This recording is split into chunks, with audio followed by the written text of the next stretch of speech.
Yo mga idol, kumusta? Mandarigma Sports TV nga pala.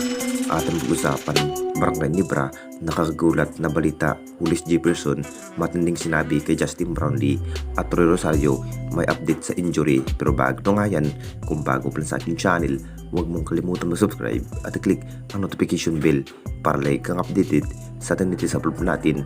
So hinihintay pa rin ang lahat sa naging part 3 ng rematch ng ating Barangay Nibra at TNT Tropang Giga sa finals ngayong Commissioner Cup mga idol. Gandang laban na nga rin ang magaganap dahil isa rin ang TNT Tropang Giga sa mahusay at lakas ngayong season dahil sa kanilang import na si Julius Jefferson mga idol.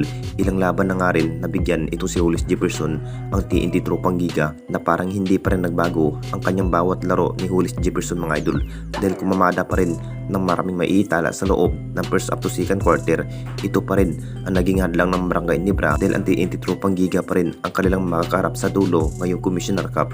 Matcha-challenge pa rin ito si Julius Jefferson na si Justin Brownlee nga ang kanyang makakaharap sa finals.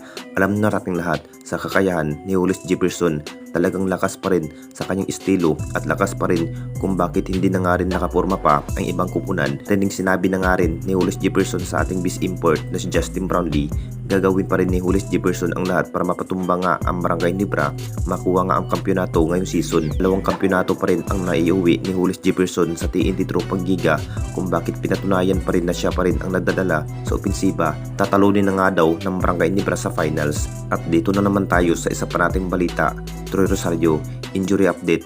Alam na natin lahat mga idol, masasabing bad news pa rin sa ating best player na si Troy Rosario sa naging laban ng Northport Batang Pier sa Game 5 mga idol, kung saan na-injury nga ang nasabing player na si Troy Rosario. Masyadong nabigla pa rin ang lahat kung bakit matapos sa naging laban, naiiba na nga ang simoy ng hangin na si Troy Rosario na parang may iniindang guto injury ang nasabing player. Kung titignan natin lahat mga idol, malaki pa rin ang kanyang kumpiyansa ni Troy Rosario na mapaplakas nga ang kupunan ng Barangay Nibra kung titignan natin lahat sa naging big impact na rin ang nasabing player kung bakit ganito nga ang kanyang nagiging laro. Makapagtala pa rin ng 17 points ang kanyang nagiging average at 11 assists. Malaki na rin ang kanyang naaambag sa bawat laban. Ito na nga ba ang inihintay ng lahat sa naging update ni Troy Rosario sa kanyang go-to injury matapos sa naging laban kontra nga sa kupunan ng Northport Batang Pier?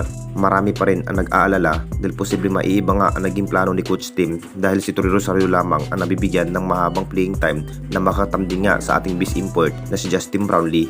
Mahalaga din ito si Troy Rosario sa rebound at passing mga idol kung bakit isa rin ang nasabing player sa inaasahan sa opensiba. Anong masasabi ninyo mga idol tungkol sa ating video?